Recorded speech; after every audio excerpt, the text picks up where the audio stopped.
Have you ever reached a point in life where the things that once drove you, your career, your roles, even your closest relationships, suddenly feel empty?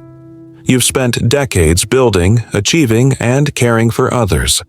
Like the fire that once drove you is quietly burned out, leaving behind a stillness you can't quite name. If you're over 50, maybe retirement hits harder than expected, or the house feels too quiet now that the kids are grown. Or you find yourself staring at the mirror, whispering, "Is this all there is?" This isn't a sign that something's wrong. It's a sign something's changing. Think of it like autumn. After a lifetime of blooming and bearing fruit, the leaves fall and the tree stands bare. It might look empty, but beneath the surface, roots are deepening, preparing for a new season. This is your sacred pause, a time to let go of who you thought you were and discover who you've always been. Have you experienced this emptiness after a spiritual awakening? Share your story below. You're not alone. For years, you played roles: parent, professional, partner, provider. These weren't just jobs, they became part of your identity. Like an actor in a play, you wore costumes, what Carl Jung called the persona, to fit into the world. And you did it well. But now, awakening to deeper truths might leave you feeling like the play has ended, but the stage remains. The costumes no longer fit, and the applause has faded. This is natural. The Buddha taught that clinging to roles and achievements is like clutching a fistful of sand.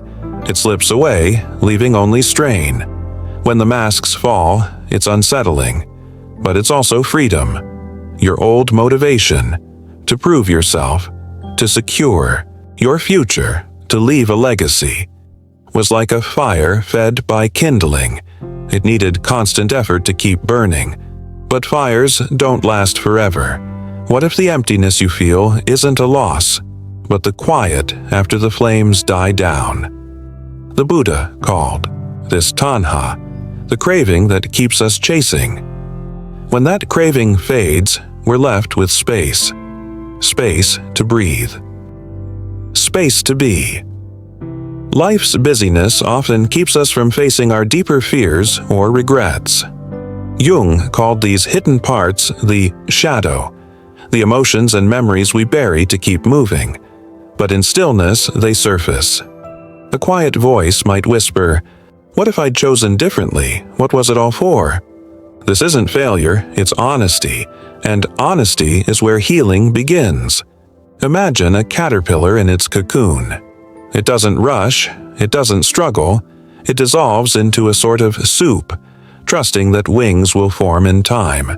Your emptiness is that cocoon. Jung reminded us that the afternoon of life is just as meaningful as the morning. This is your afternoon, a time to stop doing and start listening. Sit with a cup of tea and watch the sunrise. Walk without a destination. Let the mind wander. The world won't crumble if you pause. In fact, this is how wisdom grows. Awakening isn't about grand visions. It's about noticing small nudges. Maybe you feel drawn to the garden, to write, or to share stories with a grandchild. These aren't distractions, they're clues. Jung called this the symbolic life, where ordinary acts become sacred. The Buddha might say it's right livelihood, doing what aligns with your soul, not your resume. You don't need to save the world to matter. Cook a meal for a neighbor. Listen to a friend's story. Sit with someone who's lonely. These simple acts aren't about fixing or achieving, they're about connection. The Buddha called this dana, generosity, not as a duty, but as an overflow of a full heart.